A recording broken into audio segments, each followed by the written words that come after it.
నమస్తే, welcome to Ayushman భవ. మీరు నరాల సమస్యతో బాధపడుతున్నారా? నరాల సమస్య ఏ వయసు వారిలో ఎక్కువగా వస్తుంది?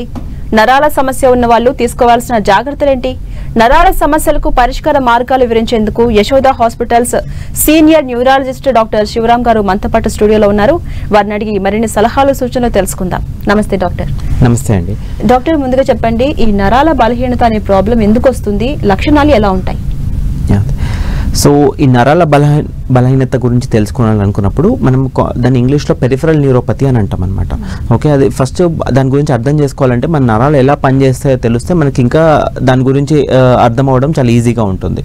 సో ఈ నరం అనేది ఏంటంటే ఇప్పుడు మన బాడీకి మొత్తం కంట్రోల్ చేసేది, ఇప్పుడు మన చేయి కదలాలన్నా, కాళ్ళు కదలాలన్నా, మనం చూసినది మన బ్రెయిన్కి రీచ్ అవ్వాలన్నా, లేదా మన స్పర్శ అనేది ఫీల్ అవ్వాలన్నా అన్నీ త్రూ నరాలే నడుస్తాయి. సో నరాలు అనేది పని చేయకపోతే మన బాడీ పనిచేయదు. ఎందుకు అంటే ఇప్పుడు మనం చేయి కదిలించాలనుకున్నాం అనుకోండి, ఫస్ట్ మన థాట్ ప్రాసెస్ స్టార్ట్ అవుతుంది. ఎలా మన బ్రెయిన్ అనుకుంటుంది చేయి కదిలించి ఒక వస్తువుని ముట్టుకోవాలి. అది ఫస్ట్ మన బ్రెయిన్లో థాట్ ప్రాసెస్ అనేది స్టార్ట్ అవుతుంది. ఆ థాట్ ప్రాసెస్ని త్రూ బ్రెయిన్ మన వెన్నుపూస ద్వారా నరాల ద్వారా మన చేయి మజిల్కి రీచ్ అయ్యి ఆ మజిల్ కాంట్రాక్ట్ అవ్వడం వల్ల మన చేయి మూమెంట్ అనేది వస్తుంది. సో ఈ నరాల ద్వారా ఎలా మూవ్ అవుతుంది, కరెంట్ పాస్ అయినట్టు పాస్ అవుతుంది అనమాట. సో సపోజ్ ఇప్పుడు ఒక స్విచ్ ఉంది అనుకోండి, ఇప్పుడు స్విచ్ ఆన్ చేస్తాము. స్విచ్ ఆన్ చేస్తే వైర్ ద్వారా కరెంట్ వెళ్ళి ఆ కన్సర్న్డ్ బల్బ్ కానీ ఫ్యాన్ కానీ అవి పరికరాలు అనేటివి పనిచేస్తాయి. సో అలానే మన బాడీలో కూడా కరెంట్ ద్వారానే ఈ నరాల ద్వారా ఇన్ఫర్మేషన్ అనేది పాస్ అవుతుంది. సో ఈ నరాలు ఏంటంటే రెండు రకాలుగా అంటాం అనమాట. Central nervous system, peripheral nervous system అంటాం. సెంట్రల్ నర్వస్ సిస్టమ్ అంటే ఏంటంటే మన బ్రెయిన్ లోపల ఉన్నది, అంటే ఇప్పుడు బ్రెయిన్ నుంచి వెన్నుపూస దాకా దాన్ని సెంట్రల్ నర్వస్ సిస్టమ్ అంటాం అనమాట. సో ఆ వెన్నుపూస నుంచి చేతులకి కాళ్ళకి వచ్చే నరాలని పెరిఫరల్ నర్వస్ సిస్టమ్ అంటాము. ఈ పెరిఫరల్ న్యూరోపతి అంటే ఈ వెన్నుపూస నుంచి చేతులకి కాళ్ళకి వచ్చే నరాలు కానీ ఫేస్ మీదకి వచ్చే నరాలు కానీ అఫెక్ట్ అయినప్పుడు పెరిఫరల్ న్యూరోపతి అని అంటాం అన్నట్టు. సో అవి డ్యామేజ్ అయినప్పుడు వాటి యొక్క కారణాలు బట్టి మనము ఏ సంబంధిత వ్యాధి అనేది నిర్ధారించి దాని స్పెసిఫిక్గా ట్రీట్మెంట్ అనేది ఇవ్వబడుతుంది. సో పెరిఫరల్ న్యూరోపతి అంటే ఏంటంటే ఆ వెన్నుపూస నుంచి వచ్చే నరాల డ్యామేజ్ వల్ల వస్తాయి. చాలా పలు రకాలుగా ఉంటాయి. సో ఈ నరాలు ఇప్పుడు మన వైర్కి ఎలా ఉంటుందో, సపోజ్ మన ఇప్పుడు వైర్ ఉందనుకోండి, వైర్లో ప్లాస్టిక్ కోటింగ్ ఉంటుంది బయట, అలానే లోపల అనేది అసలు కరెంట్ పాస్ అయ్యేవి ఉంటాయి. సో అలానే మన నరంలో కూడా ఎలా ఉంటుంది అంటే లోపల యాక్సాన్స్ అంటాం అనమాట. సో యాక్సాన్స్ అనేటివి ఏంటంటే మెయిన్ కరెంట్ పాస్ చేసేది. దాని చుట్టూ కొవ్వు పొర ఉంటుంది. సో డిపెండింగ్ ఆన్ ద ఏ నరం అఫెక్ట్ అయిందని బట్టి రకాలు ఉంటాయి అన్నట్టు. అంటే కొవ్వు పొర అఫెక్ట్ అవుతుందా, నరం చుట్టూ ఉన్న కొవ్వు పొర అఫెక్ట్ అవుతుందా, లేకపోతే నరం అఫెక్ట్ అవుతుందా అని దాన్ని బట్టి జబ్బులు రకాలు ఉంటాయి. దానికి సంబంధించిన స్పెసిఫిక్ ట్రీట్మెంట్లు కూడా దాని పరంగా ఉంటాయి. సో ఏ నరం అఫెక్ట్ అయిన దాన్ని బట్టి మనం డిఫరెంట్ పెరిఫరల్ న్యూరోపతి వ్యాధులు అనేటివి ఉంటాయి అన్నమాట. అంటే అందరికీ కామన్ గా ఉండేటటువంటి లక్షణాలు ఎలా చూడొచ్చు మనం? ఏముంటాయి? సో ఏంటంటే ఈ నరాలు ఏవైతే అఫెక్ట్ అయ్యో దాన్ని బట్టి ఉంటాయి. ఇప్పుడు మనము నరాలలో 3 రకాలు ఉంటాయి. ఎస్పెషల్లీ చెప్పాలి అంటే అంటే మోటార్ నర్వ్స్ అంటాము. మోటార్ నర్వ్స్ అంటే ఏంటంటే బ్రెయిన్ నుంచి వచ్చే నర్వ్స్ని, అంటే ఇప్పుడు మనం చేయి కదలాలనుకోండి, బ్రెయిన్ నుంచి వెన్నుపూస ద్వారా వెన్నుపూస నుంచి మన మజిల్కి వెళ్ళే నరాల్ని మోటార్ నర్వ్స్ అంటాం అనమాట. సో ఆ మోటార్ నర్వ్స్ అనేది అఫెక్ట్ అయినప్పుడు మన హ్యాండ్ వీక్నెస్ రావడము, అంటే ఇప్పుడు సపోజ్ చేయికి వచ్చే నరం అఫెక్ట్ అయింది అనుకోండి, చెయ్యి పట్టు తగ్గడము, లేదా కాలుకి వెళ్ళే నరం అఫెక్ట్ అవుతుంది, కాళ్ళు పట్టు తగ్గడము. సో ఆ మోటార్ నర్వ్స్ అన్నప్పుడు బలహీనత, కండరాల బలహీనత రావడం అనేది జరుగుతుంది. నెక్స్ట్ సెన్సరీ నర్వ్స్ అంటాం. సెన్సరీ నర్వ్స్ అంటే ఏంటంటే ఇప్పుడు మనం ఏదైనా టచ్ చేసాము, మనం టచ్ చేసినట్టు ఎలా తెలుస్తుంది మనకి? ఆ స్పర్శ అనేది చేతి ద్వారా పైకి బ్రెయిన్కి వెళ్తుంది అనమాట. సో ఆ స్పర్శ తీసుకెళ్లేది బ్రెయిన్కి తీసుకెళ్లే నరాలని సెన్సరీ నర్వ్స్ అంటాము. సో అవి ఎఫెక్ట్ అయినప్పుడు దాని లక్షణాలు ఉంటాయి. లైక్ కాళ్ళు మంటలుగా ఉండడము, లేదా చేతులు మంటలుగా ఉండడము, తిమ్మిరి, మొద్దుబారినట్టు ఉండడము, నొప్పిగా ఉండడము, ఈ రకమైన పలు అంశాలు ఎస్పెషల్లీ సెన్సరీ నర్వ్స్ ఎఫెక్ట్ అయినప్పుడు ఉంటాయన్నమాట. ఇంకొకటి ఏంటంటే ఆటోనామిక్ డిస్ఫంక్షన్ అంటాం అనమాట. అంటే ఏంటంటే గుండె వేగంగా కొట్టుకోవడము, లేదా గుండె స్లోగా కొట్టుకోవడము, లేదా స్వెట్టింగ్ ఎక్సెసివ్గా అవ్వడము, చేతులలో కాళ్ళలో స్వెట్టింగ్ లాగా రావడం, చెమటలాగా రావడము, లేదా బ్లాడర్ డిస్ఫంక్షన్ రావడము, లేదా సెక్షువల్ యాక్టివిటీ డిస్ఫంక్షన్ రావడం, ఇవన్నీ ఆటోనామిక్ ఫంక్షన్స్ అంటాం అనమాట. సో ఆ స్పెసిఫిక్ నరాలు అఫెక్ట్ అయినప్పుడు దాని యొక్క లక్షణాలు మనం చూస్తుంటాము. అంటే ఏ వయసు వారిలో ప్రధానంగా ఈ సమస్య అనేది మనకు కనిపిస్తూ ఉంటుంది? అన్ని వయసులో వాళ్ళకి అందరికీ ఉంటుంది సమస్య అనేది. కాకపోతే ఎక్కువగా more than 45 years of age ఉన్నప్పుడు ఏంటంటే ఆ ఫ్రీక్వెన్సీ అనేది ఎక్కువ అవుతుంది. అంటే ఒక 45 years ఏజ్ దాటినప్పుడు ఏమవుతుంది అంటే వేరే జబ్బులు కూడా స్టార్ట్ అవుతాయి. అంటే బీపీ, షుగర్లు అలాంటివి స్టార్ట్ అయ్యి, థైరాయిడ్ అవన్నీ షుగర్స్ పెరగడము. సో వాళ్ళలో ఎక్కువగా పర్సంటేజ్ ఎక్కువగా చూస్తాం. అంటే ఆల్మోస్ట్ చెప్పాలి అంటే 5 to 10% people above 45 years of age వాళ్ళకి ఏదో ఒక రకంగా ఈ నరాల బలహీనత, నరాల దెబ్బతిండము అలాంటివి అన్నీ అవుతుంటాయి అనమాట. చిన్న వయసులో కూడా చూస్తాం, కానీ చాలా వేరే రకాల కారణాలు ఉంటాయి. అంటే జన్యుపరంగా వచ్చే కారణాలు కానీ, పోస్ట్ ఇన్ఫెక్షన్ కారణంగా వచ్చే కారణాలు కానీ, అలాంటివన్నీ ఎక్కువ యంగర్ ఏజ్ గ్రూప్లో చూస్తాం. సో అన్ని రకాల వయసులో వాళ్ళు ఎక్కువగా చూస్తాము. కాకపోతే ఇన్సిడెన్స్ అనేది ఓల్డర్ పీపుల్, అంటే ఏజ్ ఎక్కువ ఉన్న వాళ్ళకి ఎక్కువగా చూస్తాం అన్నట్టు. అలాగే ఈ సమస్యకు సంబంధించి మొత్తం ఎన్ని టైప్స్ ఉంటాయి, ఎక్స్ప్లెయిన్ చేయగలరా? సో ఏంటంటే ఇప్పుడు చెప్పాను కదా, నరంలో 2 రకాలు ఉంటాయి. ఒకటంటే నరం కొవ్వు పొర డ్యామేజ్ అయినప్పుడు వచ్చేది, లేదా నరం డ్యామేజ్ అయ్యేది. సో దాన్ని ఏంటంటే కొవ్వు పొర ఒకటే డ్యామేజ్ అయింది అనుకోండి, దాన్ని డీమెల్నేటింగ్ న్యూరోపతి అంటాం అనమాట. ఒకవేళ నరమే యాసెచ్ డ్యామేజ్ అవుతే దాన్ని యాక్సోనల్ న్యూరోపతి అంటాము. ఇప్పుడు మనం వైర్ చుట్టూ ప్లాస్టిక్ ఎందుకు ఉంటుంది? ఇన్సులేషన్ అంటాం. ఎందుకంటే అది దాని వల్లనే కరెంట్ అనేది ఫాస్ట్గా పోతుంది అన్నట్టు. సో అలానే మన నరం చుట్టూ కొవ్వు పొర డ్యామేజ్ అయినప్పుడు ఏంటంటే ఆ సిగ్నల్స్ అనేవి ఫాస్ట్గా వెళ్ళవన్నట్టు. అంటే స్లోగా వెళ్ళడము, లేదా తక్కువ వెళ్ళడము అవ్వడం కారణంగా వచ్చే ఇబ్బందులు అనమాట.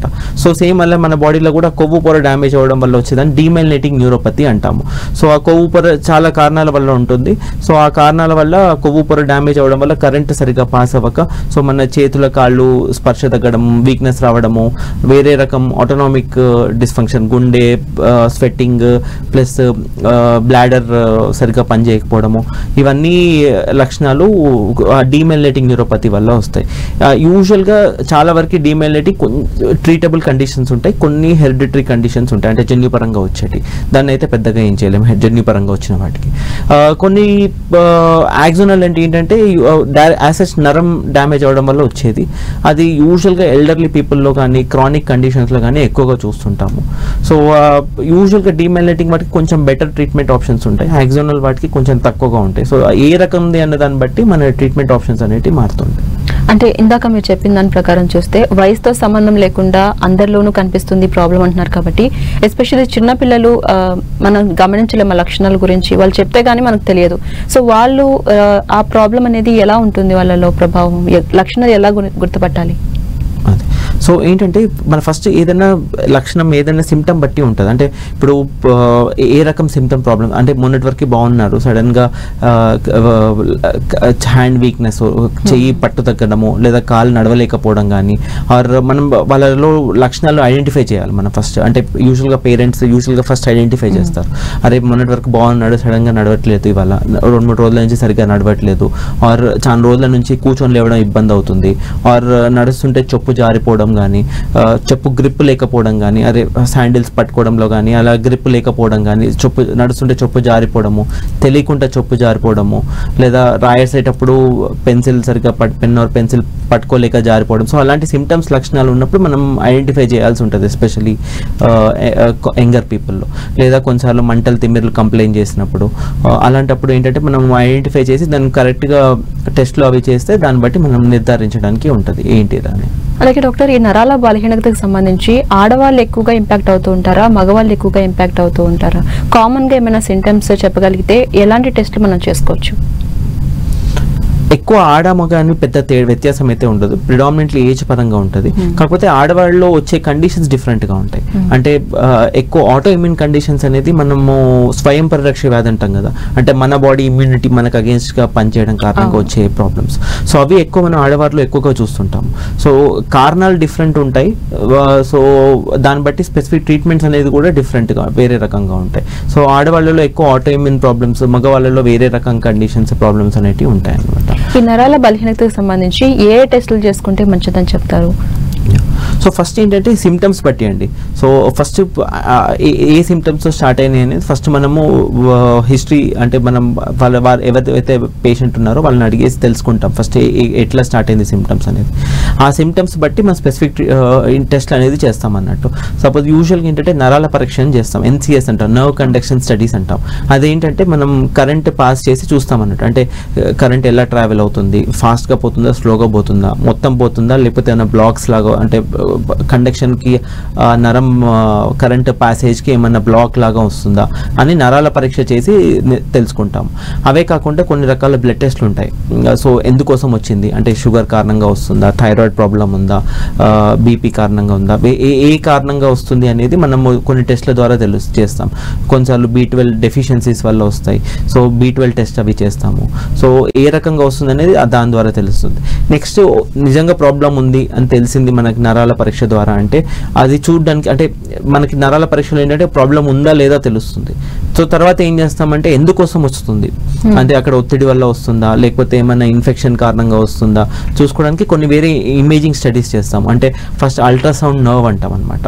సో నరం మీద కొంచెం అల్ట్రాసౌండ్ మెషిన్ పెట్టి చూస్తాం ఎలా వెళ్తుంది, అక్కడ ఏమైనా లోకల్ బ్లాక్గా ఉందా, ఒత్తిడి ఏమైనా అవుతుందా, లేదంటే కొన్ని లేటెస్ట్ టెక్నిక్స్ ద్వారా ఇప్పుడు MRI ద్వారా కూడా మనము MR న్యూరోగ్రఫీ అంటాం. దాంట్లో ఏంటంటే నరం ఎలా వెళ్తుంది, ఎక్కడ ఎఫెక్ట్ అవుతుంది అవన్నీ చూడడానికి ఆస్కారం ఉంటుంది. సో కొన్నిసార్లు ఈ అన్ని టెస్ట్లతో పాటు ఆటోఇమ్యూన్ కండిషన్స్ చూడడానికి వెన్నుపూస నీరు పరీక్ష అంటాం. అంటే కొంచెం CSF ఫ్లూయిడ్ అనేది తీసి టెస్ట్కి పంపిస్తాం అన్నట్టు. కొన్ని జెనెటిక్ టెస్ట్లు కూడా చేస్తాం. సో డిఫరెంట్ డయాగ్నోస్టిక్ టెస్ట్ అనేటివి ఉంటాయి అన్నట్టు. సో కారణం హిస్టరీ ఆ బేసిస్లో మనం ఏ టెస్ట్లు అయితే అవసరమో చూసుకొని దాన్ని బట్టి డిసైడ్ చేసి ఆ టెస్ట్లు చేస్తాం. అలాగే డాక్టర్ ఈ నరాల బలహీనత అనేది లైఫ్ లాంగ్ ఉంటుందంటారా లేకపోతే ట్రీట్మెంట్తో ఆపొచ్చా, హానికరమా, ఎలా చూడొచ్చు? అదే సో నరాల బలహీనత ఏంటంటే కండిషన్ బట్టి ఉంటుందండి ట్రీట్మెంట్. ఇప్పుడు సపోజ్ ఏ కారణంగా వచ్చింది నరాల బలహీనతను చూసుకోవాలి. ఎక్కువ చిన్న వయసులో కొంతమందికి హెరిడిటరీ కండిషన్స్ ఉంటాయి అంటే జన్యుపరంగా వచ్చాయి. సో అలాంటి వాటికైతే పెద్దగా ట్రీట్మెంట్ ఆప్షన్స్ అయితే ఉండవు ఏం చేయడం దానికైతే. అది కొన్నిసార్లు పెరుగుతుంది, ఒక స్టేజ్ వరకు ఆగుతుంది. కొంతమందికి లైఫ్ క్రిప్లింగ్ కూడా అవుతుంది, డిజేబిలిటీ అయిపోతుంది అనమాట. లైఫ్ లాంగ్ వికలాంగత అనేది వచ్చే ఛాన్సెస్ ఉంటాయి. సో కొన్ని ఏంటంటే ట్రీట్మెంట్ ఆప్షన్స్ ఉండేటి కారణం. సపోజ్ మోస్ట్ కామన్ కండిషన్ చాలా మందికి ఇప్పుడు తిమ్మిర్లు మంటలు వస్తాయి చేతులలో కాళ్ళు, వెరీ కామన్. ఆల్మోస్ట్ చెప్పాలంటే ఇండియాలో 20-30% మందికి ఏదో ఒక రకంగా తిమ్మిల కార్లు ఉంటాయి. And majority of the time వాళ్ళలో చెక్ చేసుకుంటే B12 డెఫిషియన్సీ ఉంటుంది. సో B12 అనేది మల్టీవిటమిన్ అన్నట్టు. అది ఏంటంటే నరం స్ట్రెంగ్త్కి చాలా ఇంపార్టెంట్ ఆ విటమిన్ అనేది.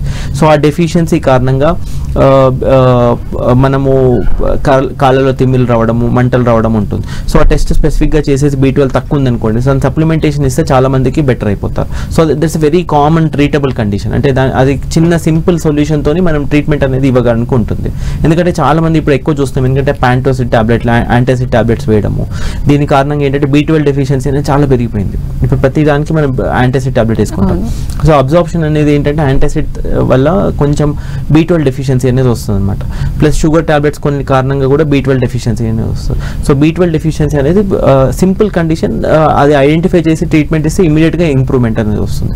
సో కొన్ని వేరే కండిషన్స్ ఉంటాయి. సపోజ్ కొన్ని టాక్సిన్స్ అంటాం. టాక్సిన్స్ అంటే ఏంటంటే కొన్ని హెవీ మెటల్స్లో పనిచేసే వాళ్ళు, మెర్క్యూరీతో పనిచేసే వాళ్ళు, లెడ్తో పనిచేసే వాళ్ళు, బ్యాటరీ ఇండస్ట్రీస్ అట్లాంటి వాళ్ళలో స్పెసిఫిక్ ఇంటాక్సికేషన్ వల్ల కూడా నరాలు డ్యామేజ్ అవుతాయి. యూజువల్గా ఏంటంటే అవి కొంతవరకు పర్మనెంట్ ఉండే ఛాన్సెస్ ఉంటాయి. ఎందుకంటే నరం అనేది రీజనరేషన్ కెపాసిటీ ఉండదు. సో నరం ఒకసారి పర్మనెంట్ డ్యామేజ్ అయిందంటే దాని ట్రీట్మెంట్ అనేది చాలా కష్టం అవుతుంది. సో రాకుండా ముందే చూసుకోవాలి, కానీ వచ్చిన తర్వాత మనం అయితే పెద్దగా చేయడానికి ఉండదు. కొన్ని కండిషన్స్ ఉంటాయి లైక్ సే GBS అంటే ఏంటంటే వైరస్ ఇన్ఫెక్షన్ రావడం కారణంగా ఆ వైరస్కి అగేన్స్ట్గా మన బాడీ ఫైట్ చేయడానికి ఇమ్యూనిటీ అనేది ఉంటుంది. సో ఇమ్యూన్ సిస్టమ్ ఏం చేస్తుంది, దాని పని ఏంటి, వచ్చిన క్రిములని అగేన్స్ట్గా ఫైట్ చేయాలి. సో అది ఫైట్ చేయకుండా ఏమవుతుంది, కొన్నిసార్లు దాంతో ఫైట్ చేసేటప్పుడు మన నరాలకి సైడ్ ఎఫెక్ట్ లాగా నరాల మీద కూడా డ్యామేజ్ అవుతుంది. సో ఆ నరాలు డ్యామేజ్ అయినప్పుడు పోస్ట్ వైరల్ సిండ్రోమ్ అంటాం అనమాట, గిలియన్ బ్యారీ సిండ్రోమ్ అలాంటి ఆ కోవలోకి వస్తుంది అన్నట్టు. సో అప్పుడు ఆ నరాలు డ్యామేజ్ అవ్వడం వల్ల కూడా ఈ రకమైన ఇబ్బందులు వస్తాయి, నరాలు బలహీనత రావడము. అదొక సీరియస్ లైఫ్ థ్రెటనింగ్ కండిషన్ అన్నట్టు. అంటే డాక్టర్ మీరు ఇక్కడ GBS అని చెప్తున్నారు కదా, అసలు GBS అంటే ఏంటి, దీని లక్షణాలు ఎలా ఉంటాయి, ఎవరిలో ఇది ఎక్కువ కనిపిస్తూ ఉంటుంది, ఎక్స్ప్లెయిన్ చేస్తారు? యాక్చువల్లీ చెప్పాలంటే ఈ మధ్యన చాలా మందిలో చూస్తున్నాం, ఎస్పెషల్లీ ఎందుకంటే పోస్ట్ వైరస్ ఇన్ఫెక్షన్ వచ్చినప్పుడు ఈ వైరస్కి అగేన్స్ట్గా ఫైట్ చేసినప్పుడు ఎక్కువగా చూస్తాం. ఈ ఈ లాస్ట్ 3-4 monthsలో కేసెస్ కూడా చాలా ఎక్కువ జీబీఎస్ అనేది. ఎందుకంటే బాగా వైరస్ ఫీవర్లు వస్తున్నాయి. పోస్ట్ వైరల్ సిండ్రోమ్ అంటాం అనమాట. వైరస్కి అగేన్స్ట్గా ఫైట్ చేసేటప్పుడు ఈ సైడ్ డ్యామేజ్ వల్ల నరం మీద కొవ్వు పొర కూడా డ్యామేజ్ అవుతుంది.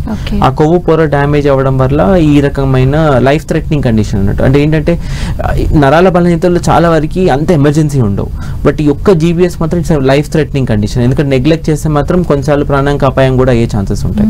సో ఏంటంటే దీనివల్ల యూజువల్గా ఏమవుతుంది అంటే ఏదైనా చిన్న వైరస్ ఇన్ఫెక్షన్ వచ్చిపోయి ఒక వారం 10 రోజుల తర్వాత సిమ్టమ్స్ అనేవి స్టార్ట్ అవుతాయి. యూజువల్గా ఏంటంటే చాలా మటుకు కాళ్ళలో వీక్నెస్ అనేది స్టార్ట్ అయ్యి మెల్లిగా పై వరకు వెళ్తుంది అనమాట. సో అది మోస్ట్ కామన్ కండిషన్. అలానే ప్రతిసారి ఉండాలని లేదు, బట్ మోస్ట్ కామన్ ఏంటంటే ఫస్ట్ కాళ్ళలో సిమ్టమ్స్ స్టార్ట్ అయ్యి తర్వాత పైకి వెళ్తుంది. సో కాళ్ళు వీక్నెస్ రావడము, తర్వాత చేతులు వీక్నెస్ రావడము, తర్వాత ఈ గొంతు అనేది గొంతు కూడా మజిల్సే కదా, సో గొంతు స్వాలోయింగ్ మజిల్స్ ఎఫెక్ట్ అవ్వడము, ఊపిరితిత్తుల మజిల్స్ కూడా ఎఫెక్ట్ అవ్వడము, కంట్రోల్ ఎఫెక్ట్ అవ్వడము. ఊపిరితిత్తుల కంట్రోల్ ఎఫెక్ట్ అయినప్పుడు కొన్నిసార్లు వెంటిలేటర్ మీద కూడా వెళ్తారు, ఎందుకంటే శ్వాస అనేది తీసుకోరాకుండా ఇబ్బంది కారణంగా వెంటిలేటర్ కూడా వెళ్ళే ఛాన్సెస్ ఉంటాయి. సో అలా అయినప్పుడు ఏంటంటే దానికి స్పెసిఫిక్ ట్రీట్మెంట్ అనేది ఇవ్వాల్సి ఉంటుంది అనమాట. అంటే ఈ జీబీఎస్ ప్రాబ్లం అనేది ఎందుకు వస్తుంది, కారణాలు ఏమైనా ఉన్నాయా? పోస్ట్ వైరల్ కారణాలు అనమాట. అంటే వైరస్ ఇన్ఫెక్షన్ వచ్చిపోవడం కారణంగా వచ్చే కారణం మేజర్ కారణం అది జీబీఎస్ అనేది. సో రాకుండా ఏమైనా జాగ్రత్తలు తీసుకోవచ్చా? అది రాకుండా ఏముండదు, వచ్చిన తర్వాత ట్రీట్మెంట్స్ ఉంటాయి, కానీ రాకుండా మాత్రం ఎవరు చేయలేము, ఎందుకంటే మన బాడీ జెనెటిక్ మేకప్ బట్టి ఉంటుంది అది. సో అందరిలో ఇప్పుడు 10 మందిలో ఉన్నారనుకోండి, 10 మందికి ఆ వైరస్ సేమ్ వైరస్ ఎఫెక్ట్ అవుతుంది, కానీ అందులో కొంతమందికి మాత్రం ఈ రకంగా జీబీఎస్ అనే ప్రాబ్లం వస్తుంది. అదేంటంటే మన బాడీ డిస్రెగ్యులేటెడ్ ఇమ్యూన్ రెస్పాన్స్, అంటే అది కరెక్ట్గా దాని పని చేయకుండా డిఫరెంట్గా పనిచేస్తుంది ఇమ్యూనిటీ. సో దాని కారణంగా మన నరాలు ఎఫెక్ట్ అవ్వడం వల్ల వచ్చే ప్రాబ్లం అది. సో దానికి స్పెసిఫిక్ ట్రీట్మెంట్స్ ఆప్షన్స్ అనేవి ఉంటాయి. సో దాన్ని ట్రీట్మెంట్ అనేది తీసుకుంటే దాన్ని రికవరీ ప్రాసెస్ అనేది ఉంటుంది అనమాట. అంటే ట్రీట్మెంట్ ప్రాసెస్ అనేది ఎలా ఉంటుంది, ఎన్ని టైప్స్ ఉంటాయి ట్రీట్మెంట్స్? సో జీబీఎస్ అనేది ఏంటంటే మన బాడీ ఇమ్యూనిటీ వల్ల వచ్చే ఇబ్బంది. సో మన ఇమ్యూనిటీని కొంచెం మోడిఫై చేయాల్సి ఉంటుంది అనమాట. సో దీనికి ఏంటంటే మేజర్గా ట్రీట్మెంట్ ఆప్షన్స్ 2 రకాలు ఉంటాయి. ఒకటి ఐవీఏజీ అని ఒక ఇంజెక్షన్స్ ఇస్తాము, ఇంకోటి ప్లాస్మా ఎక్స్చేంజ్ అని ఇస్తాము. ఐవీఏజీ అనేది ఏంటంటే ఇట్స్ మోనోక్లోనల్ యాంటీబాడీస్ అనమాట. ఇప్పుడు మన బిల్ రక్త కణాలు ఏం చేస్తాయి, కొన్ని యాంటీబాడీస్ అనేది సెక్రెట్ చేస్తాయి. అవి ఏంటంటే వెళ్ళి వైరస్ని ఎఫెక్ట్ చేయాలి. సో ఇది ఆ వైరస్ని వెళ్ళి మన నరాలు ఎఫెక్ట్ అవ్వడం వల్ల వచ్చే ప్రాబ్లం కాబట్టి ఏంటంటే ఇమ్యూనోగ్లోబులిన్స్ అని ఎక్కిస్తాం అనమాట. అదేం చేస్తుంది అంటే ఈ యాంటీబాడీస్ని బ్లాక్ చేస్తుంది. బ్లాక్ చేయడం వల్ల ఫర్దర్ డ్యామేజ్ అనేది నరంకి ఫర్దర్ డ్యామేజ్ అవ్వకుండా రికవరీ ప్రాసెస్ అనేది తొందరగా చేయడానికి ఉంటుంది అనమాట. ఇంకోటి ఏంటంటే ప్లాస్మా ఎక్స్చేంజ్ అంటాం. ప్లాస్మా ఎక్స్చేంజ్ అంటే రక్త మార్పిడి లాంటిది. అంటే మన బ్లడ్ని బయటికి తీసి దాంట్లో ఉన్న ఆ చెడు యాంటీబాడీస్ అనేది బయటికి మొత్తం క్లీన్ చేసి మళ్ళీ ఫ్రెష్ బ్లడ్ ఎక్కిస్తాం అన్నట్టు. సో దాన్ని ప్లాస్మా ఎక్స్చేంజ్ అంటాం. సో 2 రకముల ట్రీట్మెంట్ ఆప్షన్స్ ద్వారా మనం జీబీఎస్ నుంచి ట్రీట్మెంట్ అనేది ఇవ్వడానికి ఉంటుంది అన్నట్టు. అంటే ఈ ట్రీట్మెంట్ చాలా వరకు ట్రీట్మెంట్స్ అంటే భయపడుతూ ఉంటారు జనాలు, పెయిన్ తో కూడుకుంది అండ్ రిస్క్ తో కూడుకుంది అని అనుకుంటూ ఉంటారు కదా. ఇప్పుడు మీరు చెప్తున్న ఈ ట్రీట్మెంట్ వల్ల సైడ్ ఎఫెక్ట్స్ ఏమైనా ఉంటాయా, ఎలాంటి జాగ్రత్తలు తీసుకుంటారు ట్రీట్మెంట్ చేసేటప్పుడు? ప్రతి దానికి ఎఫెక్ట్ ఉండాలి అంటే సైడ్ ఎఫెక్ట్ అనేది ఉంటుంది కంపల్సరీ. సో ఐవేజీతో ద్వారా సైడ్ ఎఫెక్ట్స్ ఏంటంటే మెయిన్గా కొన్నిసార్లు బ్లడ్ అనేది తక్కువ అవడము, లేదా కొన్నిసార్లు బ్లడ్ థిక్ అవ్వడము, అలాంటి మెయిన్గా సైడ్ ఎఫెక్ట్స్ అనేవి ఉంటాయి. ప్లాస్మా ఎక్స్చేంజ్ ద్వారా ఏంటంటే కొంచెం ఆ ప్రొసీజర్ చేసేటప్పుడు బీపీ తగ్గడము, సో దాని రకంగా అలాంటి ప్రాబ్లమ్స్ ఉండే ఛాన్సెస్ ఉంటాయి. సో మెయిన్గా ఆ టైంలో ఏంటంటే స్ట్రిక్ట్ మానిటర్ చేయడం హాస్పిటల్లో, బ్లడ్ ప్రెషర్ సరిగ్గా ఉందా లేదా వైటల్స్ అన్ని చెక్ చేసుకోవడము. So under control conditions treatment అనేది ఇవ్వడం వల్ల దాని యొక్క సైడ్ ఎఫెక్ట్స్ని తొందరగా గుర్తించి దానికి స్పెసిఫిక్గా ట్రీట్మెంట్ ఇవ్వడానికి ఉంటుంది. ఎందుకంటే మనం ట్రీట్మెంట్ ఇవ్వకపోతే జబ్బు వల్ల ప్రాణానికి అపాయం అయ్యే ఛాన్స్ ఉంటుంది. సో కంపల్సరీ ట్రీట్మెంట్ అనేది అండర్ కంట్రోల్ కండిషన్స్ ట్రీట్మెంట్స్ ఇచ్చి దాన్ని పేషెంట్స్ని రికవరీ ప్రాసెస్లో పెట్టొచ్చు అనమాట. అంటే మీరు ఇప్పుడు చెప్తున్న నరాల బలహీనత ఏదైతే ఉందో, సో దానికి రాకుండా లైఫ్లో జనరల్గా తీసుకోవాల్సిన కేర్ టిప్స్ ఏమైనా చెప్తారా? సో నరాల బలహీనత అనేది కారణాలు బట్టి ఉంటుందండి. సో మనం ఆ స్పెసిఫిక్ కారణాలు మనం కొన్ని అవాయిడ్ చేయగలుగుతాం. ఇప్పుడు జన్యుపరంగా వచ్చింది అనుకోండి, దాన్ని మనం ఏమీ అవాయిడ్ చేయలేం. అది మనం ఎంత సేఫ్టీ తీసుకున్నా అది మనకు వచ్చేస్తుంది, ఎందుకంటే మన జీన్స్లో ఉన్న ప్రాబ్లం అది. కానీ చాలా వరకు ట్రీటబుల్ కండిషన్స్ ఉంటాయి, మోడిఫైబుల్ రిస్క్ ఫ్యాక్టర్స్. అంటే మన హెల్తీ లైఫ్ స్టైల్ మెయింటైన్ చేయడం, అంటే ఫుడ్ ఆప్షన్స్ కానీ కరెక్ట్ టైంలో డైలీ ఎక్సర్సైజ్ చేయడము, వాకింగ్ చేయడము, ఫుడ్ కరెక్ట్గా తినడము, కరెక్ట్ ప్రపోర్షన్స్లో తినడము, అంటే కరెక్ట్ కరెక్ట్ పోషకార్థాలు అన్ని విటమిన్స్ అనేది అన్ని ఇంపార్టెంట్. బి విటమిన్ కానీ డి కానీ every vitamin is important to the body. So అన్ని కరెక్ట్ ప్రపోర్షన్స్లో తినడము, జంక్ అండ్ ఆయిల్ ఫుడ్ అవి తగ్గించుకోవడము. సో ఆ స్పెసిఫిక్ థింగ్స్ వల్ల మనము ఫ్యూచర్లో రాకుండా ప్రివెంట్ చేసే ఛాన్సెస్ ఉంటాయి. కొన్ని కండిషన్స్ ఉంటాయి, మన ఆల్కహాల్ వల్ల నరాలు డ్యామేజ్ అవుతాయి. సో ఆల్కహాల్ అనేది అవాయిడ్ చేయడము, అంటే టాక్సిన్స్ కేటగిరీలో వస్తుంది అనమాట ఆల్కహాల్ కూడా. సో ఈ ఆల్కహాల్ కానీ స్మోకింగ్ కానీ అలాంటివి తక్కువ చేసుకోవడం, ఉంటే తక్కువ చేసుకోవడము. నెక్స్ట్ షుగర్ వల్ల కూడా నరాలు డ్యామేజ్ అవుతాయి. చాలా షుగర్, ఒక లాంగ్ స్టాండింగ్ షుగర్ ఉందనుకోండి, ఒక 10-15-20 ఏళ్ళు షుగర్ ఉందనుకోండి, వాళ్ళలో ఏదో రకంగా నరాలు డ్యామేజ్ అనేది చూస్తాం. సో ఆ డ్యామేజ్ ఇన్ఎవిటబుల్గా వస్తుంది లాంగ్ టర్మ్ షుగర్లో. కాకపోతే షుగర్ స్ట్రిక్ట్ కంట్రోల్లో పెట్టుకుంటే ఏంటంటే ఆ డ్యామేజ్ అనేది మనం తక్కువ చేసే ఛాన్సెస్ ఉంటాయి. సో షుగర్ అనేది రెగ్యులర్గా మానిటర్ చేసుకోవడం, ఎవ్రీ 3 నెలలకి ఆ 3 నెలల HbA1c అంటాం, 3 మంత్ యావరేజ్ షుగర్, అది రెగ్యులర్గా మానిటర్ చేసుకొని షుగర్ కంట్రోల్లో పెట్టుకుంటే ఈ డ్యామేజ్ అనేది కొంచెం తక్కువ ఉండే ఛాన్సెస్ ఉంటాయి. సో స్పెసిఫిక్ కారణాన్ని మనం అఫెక్ట్ చేసుకోగలిగితే మనం రాకుండా అనేది ప్రివెంట్ చేసుకోవడానికి ఉంటుంది అనమాట. ఈ నరాల బలహీనత సంబంధించి చిన్నపిల్లలు కావచ్చు, వృద్ధులు కావచ్చు, చాలా డెలికేట్గా ఉంటారు. ఒకవేళ వారికి సమస్య వచ్చిందంటే ట్రీట్మెంట్ చేయడం కుదురుతుందా? ఎలా ఉంటుంది పరిస్థితి? సో ట్రీట్మెంట్ అనేది మన కారణం బట్టి ఉంటుందండి. సో స్పెసిఫిక్ అన్నిటికీ అయితే ట్రీట్మెంట్ ఆప్షన్స్ ఉంటాయి. కొన్నిటికి జన్యుపరంగా ఉండేటి, కొన్ని లాస్ట్ ఎండింగ్ స్టేజ్లో వచ్చిన వాటికైతే మనం పెద్దగా చేయడానికి ఉండదు. కాకపోతే ఎర్లీగా వస్తే దాని స్పెసిఫిక్ కారణం కనుక కనుక్కుంటే దాని స్పెసిఫిక్ ట్రీట్మెంట్ అనేది ఇవ్వడానికి ఉంటుంది. సో చాలా రకాలుగా పెయిన్ రిలీఫ్ మోడిఫికేషన్స్ అని ఉంటాయి. ఫస్ట్ ఏంటంటే మనం తిమ్మిర్లు మంటలు ఉన్నాయనుకోండి, దానికి సంబంధించిన కొన్ని టాబ్లెట్స్ పెట్టి పెయిన్ రిలీఫ్ అనేది ఇస్తామన్నట్టు. సో దానికి ఒకవేళ కనుక మందులతో కూడా కుదరట్లేదు అంటే కొన్ని పరికరాలు ఉంటాయి, దాని స్పెసిఫిక్గా నొప్పి తగ్గించడానికి కొన్ని ఇంజెక్షన్స్ ఇస్తాము, బ్లాక్స్ అని. సో స్పెసిఫిక్ సిమ్టమ్ బట్టి మనం ట్రీట్మెంట్ ఆప్షన్స్ అనేవి ఉంటాయి అన్నమాట. అంటే అదర్ డిసీజెస్ ఉన్న వాళ్ళు కూడా ఉంటారు, లైక్ బీపీ కావచ్చు, షుగర్ కావచ్చు, థైరాయిడ్ కావచ్చు, వాళ్ళకి ప్రాబ్లం వస్తే ట్రీట్మెంట్ విధానం ఎలా ఉంటుంది? సో ఫస్ట్ థింగ్ ఏంటంటే ఈ షుగర్ బీపీ వల్లనే మనకు వచ్చే ఈ రకంగా ఇబ్బంది వస్తుంది, కామన్గా వస్తుంది. సో దానికి స్పెసిఫిక్ ఫస్ట్ అవి కంట్రోల్లో పెట్టాలి. అవి వాడుకుంటూ వీటికి సంబంధించిన స్పెసిఫిక్ ట్రీట్మెంట్ తీసుకుంటే మనకి సిమ్టమ్ రిలీఫ్ అనేది ఎక్కువగా ఉంటుంది అనమాట. రైట్ డాక్టర్, నరాల బలహీనతకు సంబంధించి రివర్స్ చేయొచ్చా? నరం అనేది ఏంటంటే నరానికి ఎక్కువ పుట్టుక శక్తి ఉండదండి. సో ఇప్పుడు చర్మం కట్టింది అనుకోండి, కొంతవరకు చర్మం అనేది గ్రోత్ అనేది చూస్తాం, అంటే కొంచెం స్కారింగ్ ఉన్నా ఏదైనా కొంచెం చర్మం గ్రోత్ అనేది ఉంటుంది. అదే మీరు నరాలు చూసుకుంటే ఒక్కసారి కంప్లీట్ పర్మనెంట్ డ్యామేజ్ అయింది అనుకోండి, దాన్ని ఏం చేయలేము మనం. సో ఎప్పుడైనా మన ట్రీట్మెంట్ అనేది అంటే ఎంత తొందరగా తీసుకుంటే ఆ పర్మనెంట్ డ్యామేజ్ అనేది ప్రివెంట్ తగ్గించడానికి రాకుండా ఉండడానికి చేసుకోవాలన్నమాట. సో ఒక్కసారి డ్యామేజ్ అయింది అంటే మాత్రం దాన్ని ఏం చేయలేము. సో డ్యామేజ్ కాకుండా మనం ట్రీట్మెంట్ ఆప్షన్స్ డాక్టర్ దగ్గర తొందరగా వెళ్ళడము, ఆ స్పెసిఫిక్ కారణాన్ని కనుక్కున్న స్పెసిఫిక్ ట్రీట్మెంట్ అనేది ఇస్తే ఫర్దర్ పెరగకుండా ఉంటుంది. ఒకసారి ఆల్రెడీ డ్యామేజ్ అయినాక ఏంటంటే కొంచెం ఎక్సర్సైజ్ ద్వారా చేయడము, ఫిజియోథెరపీ లాగా చేయడం, అలాంటి వరకు కొంచెం రికవరీ అనేది చేయడానికి ఉంటుంది అనమాట. అలాగే షుగర్ ఉన్న వాళ్ళు మాక్సిమం వాళ్ళకే ఎక్కువ వస్తుంది నరాల బలహీనత అంటున్నారు కదా, సో వాళ్ళు ఎలాంటి జాగ్రత్తలు తీసుకోవాలి? షుగర్ ఉన్న వాళ్ళు ఏంటంటే చాలా జాగ్రత్తగా ఉండాలండి, ఎందుకంటే వాళ్ళలో స్పర్శ అనేది తగ్గుతుంది. ఇప్పుడు డిఫరెంట్ టైప్స్ ఆఫ్ న్యూరోపతి చెప్పాను కదా, motor nerves, sensory nerves, autonomic dysfunction అని. షుగర్ ఉన్న వాళ్ళు ఏంటంటే 3 రకాలుగా అఫెక్ట్ అవుతారు అనమాట. సో సెన్సరీ నర్వ్స్ అఫెక్ట్ అయినప్పుడు ఏంటంటే స్పర్శ తీసుకుపోయే నరాలు అఫెక్ట్ అయినప్పుడు వాళ్ళకి స్పర్శ తెలియకుండా పోతుంది. సో ఇప్పుడు మెయిన్గా ఏమవుతుందంటే వాళ్ళలో కాళ్ళలో స్పర్శ లేకుండా పోయినప్పుడు చిన్న మన నడుస్తుంటే కూడా చొప్పు తెలియకుండా పడిపోతుంటుంది. సో నడుస్తుంటే చిన్న డోర్ ఎడ్జెస్ కానీ అలాంటి ఎడ్జెస్ తగలడం వల్ల అల్సర్స్ లా ఫామ్ అవ్వడము, సో ఆ కాళ్ళలో డ్యామేజ్, అల్సర్స్ ఫామ్ అయ్యి అల్సర్స్ హీల్ అవ్వకపోవడము, ఇవన్నీ ఎఫెక్ట్ అవుతాయి. సో వాళ్ళు కంపల్సరీ షూ వేసుకొని నడవాలి. ఎస్పెషల్లీ సివియర్ న్యూరోపతి ఉన్న వాళ్ళు ఏంటంటే షూ వేసుకొని నడవమని చెప్తాం. సో ఏంటంటే దెబ్బలు తగలకుండా ఉండడానికి. అండ్ వాళ్ళకి అన్ఈవెన్ సర్ఫేసెస్ మీద, రాళ్ళ మీద నడిచినప్పుడు వాళ్ళకి స్పర్శ తెలియకపోవడం కారణంగా కాళ్ళు డ్యామేజ్ అవుతాయి, అరికాళ్ళలో అట్లా. సో అవి కాకుండా ఫుట్వేర్ కరెక్ట్గా వేసుకొని షుగర్ అనేది కంట్రోల్లో పెట్టుకోవడము చాలా ఇంపార్టెంట్, ఎస్పెషల్లీ షుగర్ ఉన్న వాళ్ళు. ఓకే, అంటే ఆహార నియమాలు ఏమైనా పాటించాలంటారా షుగర్ ఉన్న వాళ్ళు? అవునండి. సో తక్కువ క్యాలరీస్, అంటే షుగర్ అస్సలు తినొద్దు. సో ఎంత తక్కువ క్యాలరీస్ తింటే అంత బెటర్. అంటే పర్ డే ఇన్ని క్యాలరీస్ అనేది స్పెసిఫిక్గా పెట్టుకోవాలన్నమాట. అంటే 1600 calories, 1800 calories depending on body weight పరంగా. అండ్ అది కాకుండా కొంచెం మల్టీవిటమిన్స్ ఎక్కువగా తీసుకోవాలి, B12 కానీ సంబంధించిన విటమిన్స్ అవి ఎక్కువగా తీసుకోవాలి. Different wide variety of foods ఎక్కువగా తినాలి.